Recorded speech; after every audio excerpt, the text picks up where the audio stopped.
How to recover hacked Telegram account. Hey everybody, welcome back to the channel. In this tutorial, I'm going to be showing you guys how you can easily recover if your Telegram account is hacked.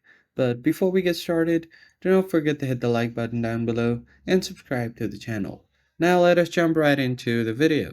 The very first thing you need to do is open up your Google Chrome or any other web browser, and on the search bar you're just going to search for Telegram support. Now just hit enter and you'll be shown this telegram.org. This is the support page of Telegram. So just tap on this. Now here you can describe your problem. So you can just write down something like, hey, my account was hacked.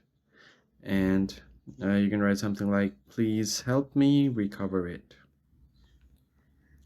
And then you can write your full legal name. Then you can just use your email.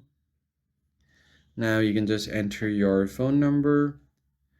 So you can just enter your phone number here and then click on submit. They'll contact you on your email and then you'll just have to follow their instruction and you should be good to go. I hope you found the tutorial helpful and I'll catch you guys on the next video. Thanks for watching.